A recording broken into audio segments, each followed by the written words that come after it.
দর্শক, আজকে যে রাস্তা ধরে আমরা সামনে এগোচ্ছি, এই রাস্তাটি দিয়ে চলতে গেলে একটু এদিক সেদিক হলেই নিশ্চিত মৃত্যু। এখন প্রশ্ন আসতে পারে, নিশ্চিত মৃত্যু জেনেও আমরা কেন এই রাস্তা দিয়েই যাচ্ছি? দর্শক, পৃথিবীতে যে কয়টি বিপজ্জনক রাস্তা আছে তার মধ্যে এটি একটি। এতটাই বিপজ্জনক, আপনি যদি একটু পা পিছলে অর্থাৎ পা ফসকে একটু যদি নিচে পড়ে যান, তাহলে নিশ্চিত মৃত্যু অর্থাৎ 99% ধরেই নেওয়া যাবে যে আপনি মৃত্যুর কোলে ঢলে পড়েছেন। আর 1% হলো উপরওয়ালা, যিনি চাইলেই আপনাকে বাঁচাতে পারেন। হ্যাঁ দর্শক, খুবই বিপজ্জনক একটা রাস্তা। এখন প্রশ্ন আসতে পারে যে এই রাস্তাটার অবস্থানটা কোথায়? এই রাস্তা ধরে যদি আপনি যেতে চান, তাহলে আপনাকে বাংলাদেশ পাড়ি দিতে হবে, অর্থাৎ বাংলাদেশ পাড়ি দিয়ে ভারতে যেতে হবে। ভারতের মেঘালয় রাজ্যের বাংলাদেশ তামাবিল বর্ডারের পাশে যে ডাউকি বাজার রয়েছে, সেই ডাউকি থেকে শিলংয়ে যাওয়ার রাস্তা এটি। এই রাস্তা দিয়ে যারা চলাচল করেছে তারা জানে কতটা বিপজ্জনক। একেবারে পাহাড়ের চূড়া দিয়ে এই রাস্তাটা বয়ে চলেছে এবং এই রাস্তাটা খুবই আঁকাবাঁকা। এতই আঁকাবাঁকা যে যারা গাড়িতে উঠা মাত্রই বমির অভ্যাস আছে, তারা কিন্তু শান্তিতে বসে থাকতে পারবে না।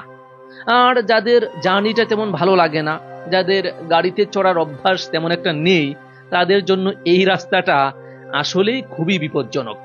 কারণ আমার খুবই সন্দেহ হচ্ছে যে আপনি বড়জোর অর্ধেক আপনি যেতে পারবেন, তারপরেই আপনি অসুস্থ হয়ে পড়বেন। কিছুটা ভয় এবং কিছুটা ওই যে নার্ভাস ফিল, সেটার জন্য। আমরা গেল বছর 2024-এ ভারতে গিয়েছিলাম, অর্থাৎ ভারতের যে শিলং সেখানে যাই। সেখানে যাওয়ার পথেই এই ভিডিওটা ধারণ করার উদ্দেশ্য হচ্ছে আপনাদেরকে দেখানো যে বিপজ্জনক একটি রাস্তা। যারা সচরাচর সিলেটে থাকে, শুধু সিলেটে না, বাংলাদেশের প্রায় জেলা থেকেই আপামর ভ্রমণ পিপাসু যারা রয়েছেন, তারা কিন্তু তামাবিল হয়ে শিলংয়ে যান। তাদের কাছে খুবই পরিচিত এই ডাউকি টু শিলংয়ের রাস্তাটা।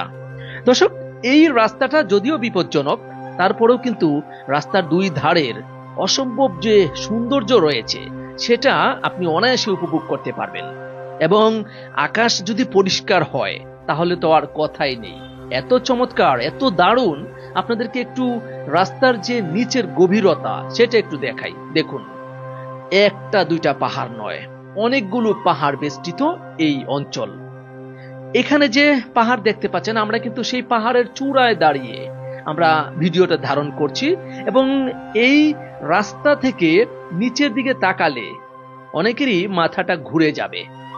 হ্যাঁ, এতই গভীর এই রাস্তা থেকে নিচের অংশ, এবং সেখানেও কিন্তু গ্রাম রয়েছে। সেই নিচের অংশেও লোকজন বসবাস করে। একটু যদি খেয়াল করে দেখেন, একদম মাঝ বরাবর কিন্তু ওখানে কিছু গ্রাম রয়েছে। ক্লিয়ার এখন একটু দেখা যাচ্ছে, পরিষ্কার দেখা যাচ্ছে। যদিও আজকের আবহাওয়াটা কিন্তু খুবই পরিষ্কার পরিচ্ছন্ন, যার কারণে আমাদের ভিডিওটা করতে খুব সহজ হয়েছে। আর আরেকটা বিষয় হচ্ছে, এই রাস্তা দিয়ে চলার পথে আপনি কিন্তু দুই ধারে যে কোনো জায়গায় আপনি পার্কিং করতে পারবেন এবং এখানে দাঁড়িয়ে ফটো সেশন, এখানকার ভিউ আপনি উপভোগ করতে পারবেন। তবে হ্যাঁ, সাবধান, আপনি যে গাড়িতে চড়ছেন সেই গাড়ির ড্রাইভারটা হতে হবে খুবই দক্ষ। কারণ ওই যে শুরুতে বলেছিলাম যে একটু যদি এদিক সেদিক হয়, তাহলে কিন্তু একেবারে নিশ্চিত মৃত্যু। আর না হলে যদি একটু বুকে সাহস থাকে, তাহলে এখানকার সৌন্দর্য উপভোগ করতে করতে আপনার ভয় কিন্তু কেটে যাবে, একটু যদি সাহস করেন। আর না হলে তো আর কথাই নেই।